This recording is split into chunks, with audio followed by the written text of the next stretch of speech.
Welcome to section 5.3, part 2. This is the 56th session of the ISACA CISA exam prep series. This part picks up where the last one left off. In this session, we'll go deeper into how access is controlled and protected. We'll answer several questions. How do you control rights to digital content? What are logical access controls and how do they work? How do Logon IDs and passwords hold up against attack? How does biometrics measure success? And how does Federated Identity let one login work everywhere? Why does this matter beyond the exam? Because access controls are where security meets reality.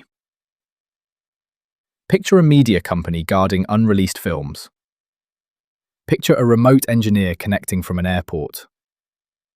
Picture a user logging into a dozen apps with one identity. Each scenario depends on the controls in this session. As an auditor, you test whether those controls actually hold. Let's start with content. What is digital rights management? Call it DRM. It's the hardware and software that controls how digital content is used.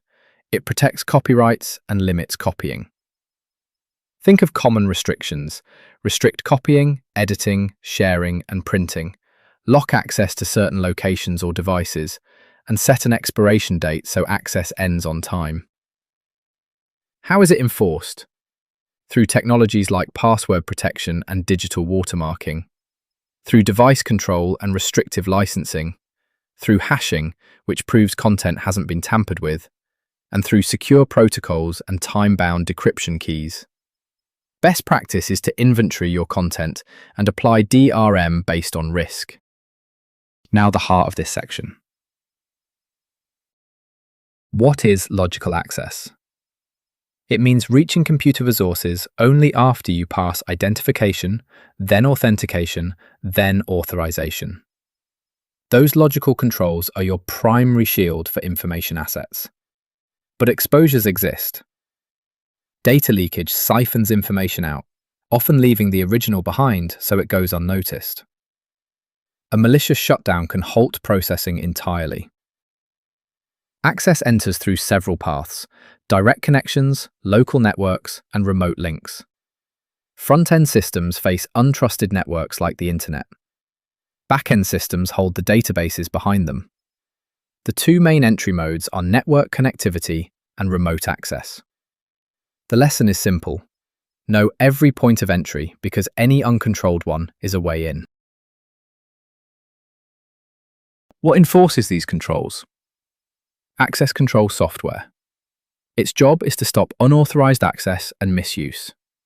It works across every layer: network, operating system, database, and application. The strongest protection sits at the network and operating system levels. That's the foundation everything else rests on. At each layer, the software handles identification, authorization, and logging.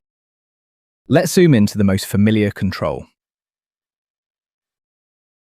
What makes a good login ID and password? Start with the ID.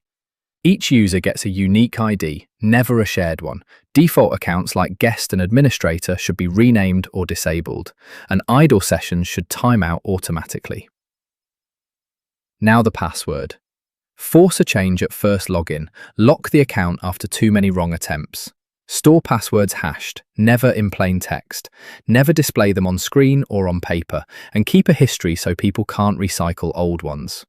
For admin accounts, store an emergency password in a sealed envelope, sometimes called a firecall ID. Passwords are a favorite target, so know the attacks. What are the common ones? Sniffing intercepts passwords sent in the clear. Phishing tricks users into handing them over. A brute force attack guesses using personal details. A dictionary attack tries common words. A keylogger records keystrokes as you type. A rainbow attack matches pre-computed hashes, which salting helps defeat. Credential stuffing reuses stolen passwords from other breaches, and password spraying hits many accounts at once to dodge lockouts. Now to a risky doorway. Why is remote access dangerous? Because it opens your network to risks the office never had. Think denial of service, malicious intruders, and misconfigured software. Unsecured hosts and weak physical security make it worse. So what controls help? Clear policy, proper authorization, and strong authentication. Encryption tools like a virtual private network, and continuous monitoring of the connection. Let's talk about something you can't forget or steal easily. What is biometric access control? It verifies identity using a physical or behavioral trait. A user enrolls once and the system stores a template. Later samples are matched against it. But biometrics isn't flawless, so you measure its performance. How do you measure it? With a few key rates. The failure to enroll rate counts people the system can't register. The false rejection rate wrongly denies a valid user. That's a frustration, not a security risk. The false acceptance rate wrongly admits an imposter. That one is dangerous. And the crossover error rate is where those two meet. The lower the crossover rate, the more accurate the system. What kinds of biometrics are there? Two families. Physical biometrics read a body feature.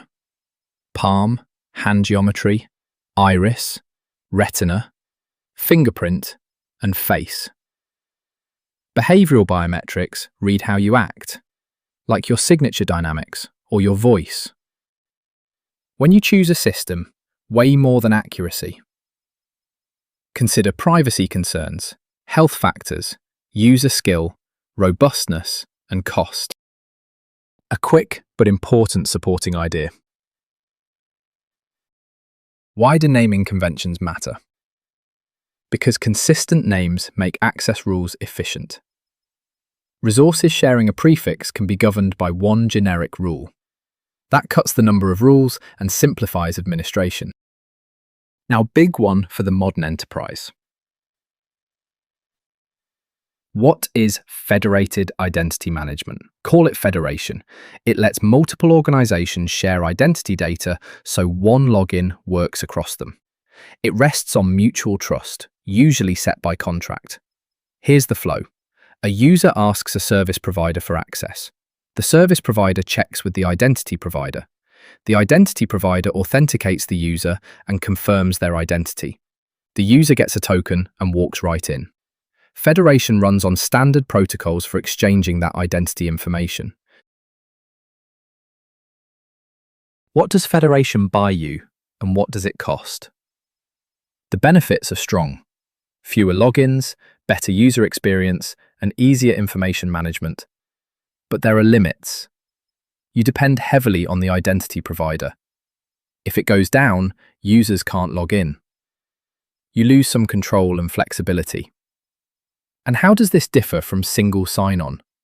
Single sign-on works within one organization. Federation extends that across multiple organizations.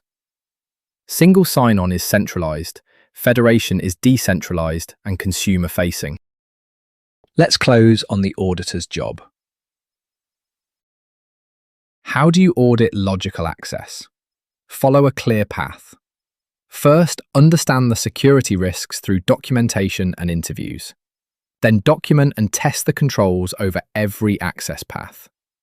Interview the security administrator and a sample of users. Review the reports from the access control software, especially failed attempts. And check the application operations manual. The goal is to confirm the controls work and the objectives are met. So let's bring it together. DRM controls how digital content is used. Logical access controls protect resources across every layer. Strong logon and password practices resist a long list of attacks. Biometrics adds a trait you can't lose, measured by error rates. Federation extends one trusted login across organizations, and a disciplined audit ties it all back to evidence.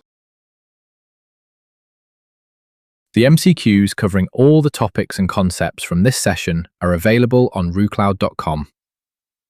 Practice the chapter-specific MCQs before moving on to the next session. Thanks for watching. If you have any questions or feedback, post a comment below or email us. I will see you in the next session.